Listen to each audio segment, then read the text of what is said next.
Hey everyone, welcome back to another video. In this week's video, we are going to take a look at the 1010music Lemondrop. I just picked this up. I did purchase it, so I'm not doing some shill whatever.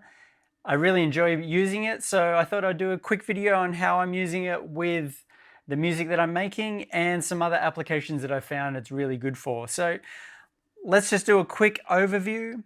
You can see we have a couple of different options on here. We have filter, envelope, LFO sequencer, and effects. In the filter, you've got all the classic low pass, high pass, band pass, notch, and all that.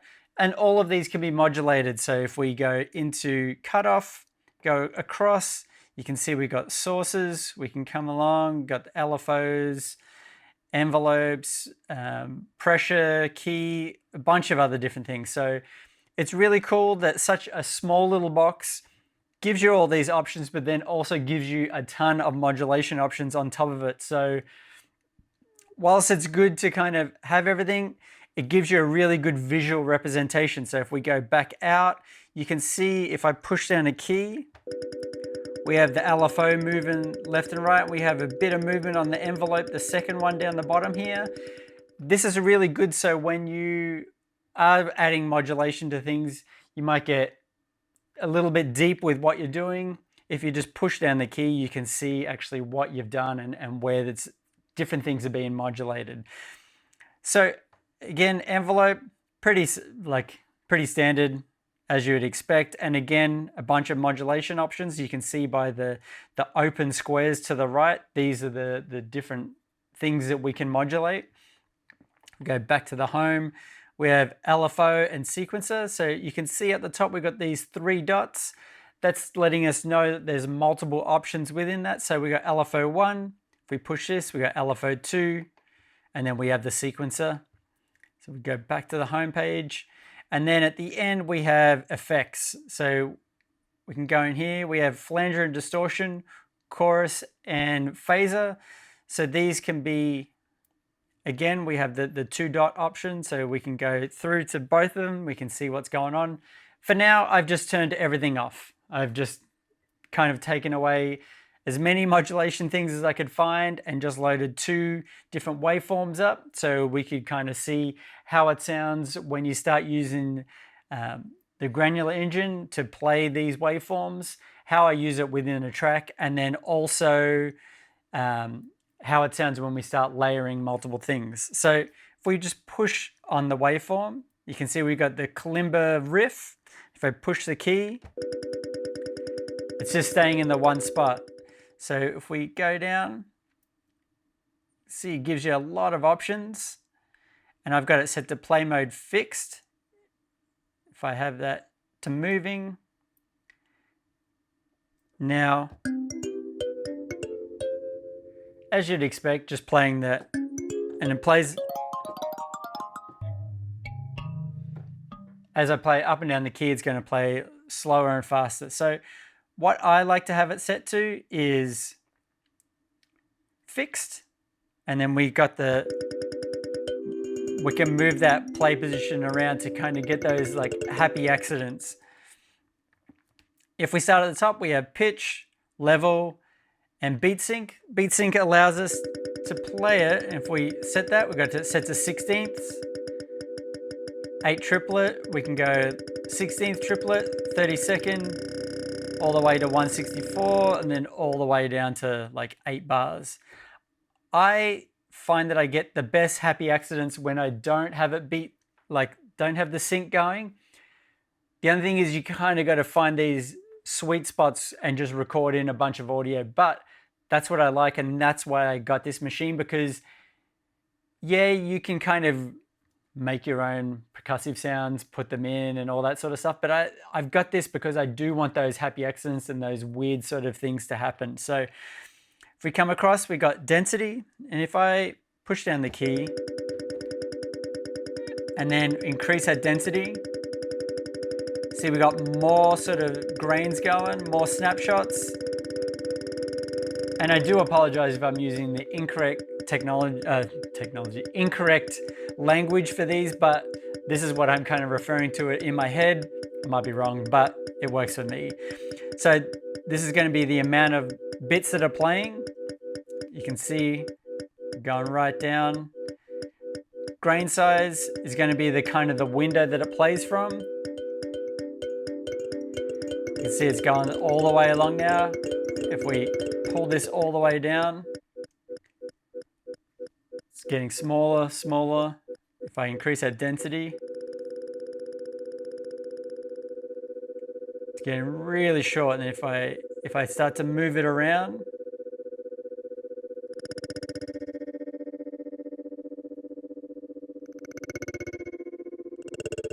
it's like if it was playing on slow-mo sort of thing. So let's increase the grain size a little bit and decrease that density.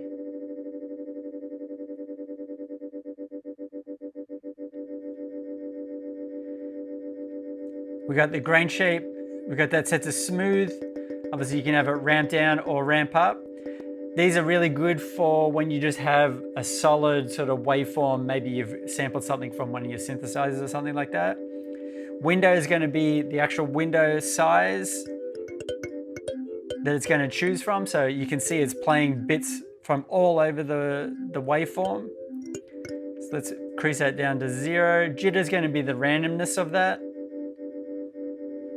You can see, good visualizer to see that you're increasing that randomness.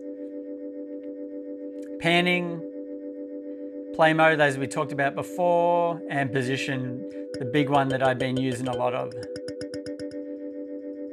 And then just some other little bits and pieces, detune and stuff like that. So what I'm going to do is I just have some drums from a track that I've been working on, and I'll show you how I've been kind of using the density and the grain size to kind of get, let's turn that off, to kind of get some more variations and some more like little rhythmic patterns in there. So let's play this.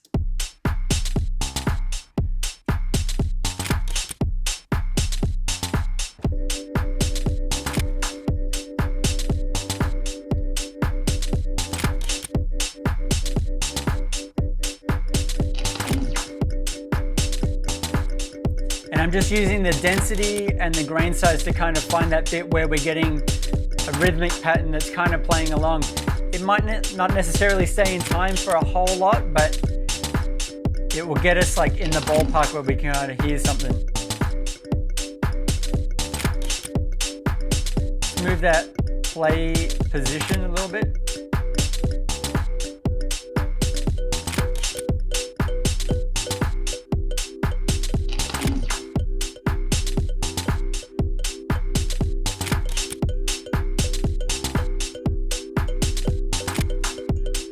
And the density is kind of like speeding it up so we kind of get in time with something.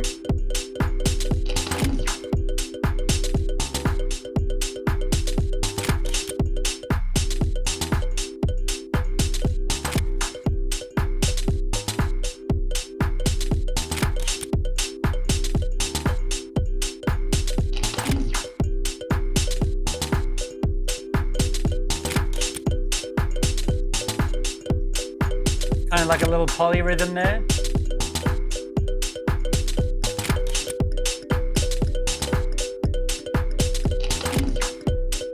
And then one thing I like to do is increase that density, and you can kind of get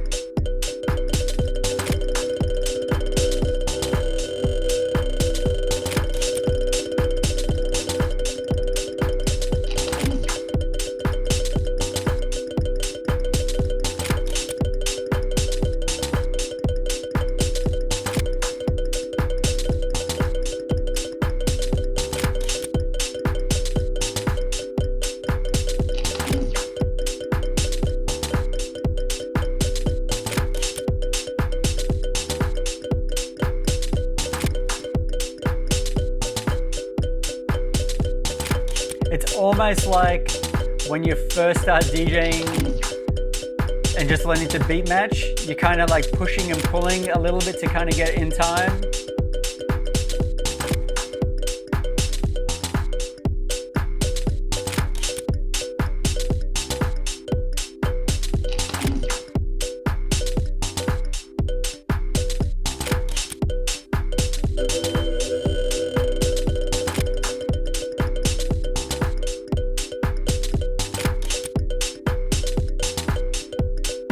So you can hear there you're kind of getting some nice little rhythms in there, and you can find these little sweet spots of sound where this is syncing up with the music and kind of giving you something new that you wouldn't necessarily think about when you're just kind of programming drums and stuff like that. So let's have a look what else we got. So let's go and turn this one down. And then let's go over to the next one. We can turn this one up. And then let's turn this off. Just turn these modulation sources off. Play mode off. So now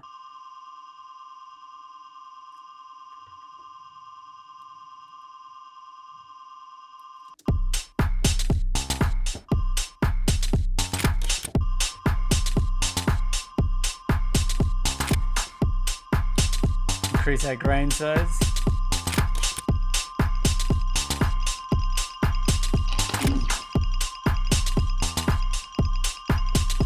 Increase that window.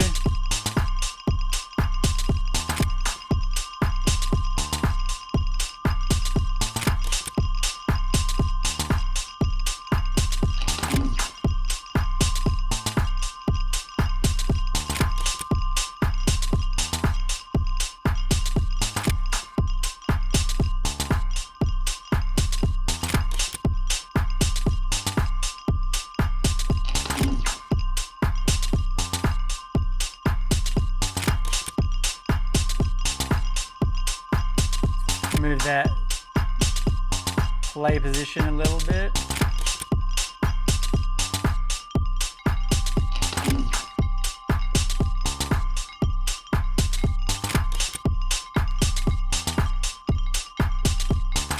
It's pretty loose there, but you kind of get the idea if we increase that density.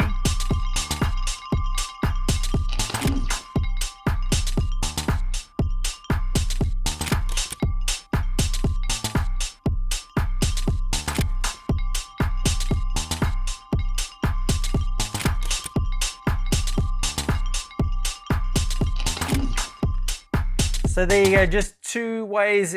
It does take a little bit to kind of find the right bits.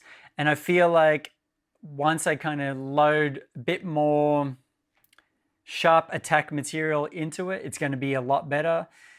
Using these are just the built-in samples. Getting some good results, but I think that if I kind of tailor the audio to what I need, I'm going to get a little bit better results and a little bit faster. The other thing I wanted to show was if I go into here and we just choose a preset. Let's go with overblown flute, load that in.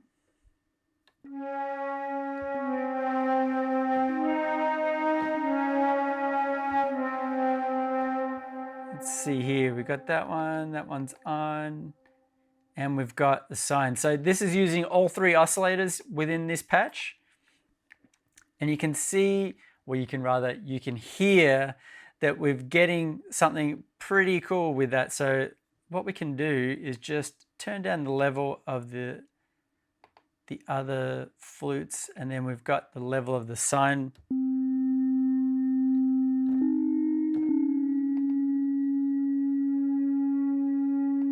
You can hear as I bring those in, so I'm bringing up the two flutes and I've got the sine at full.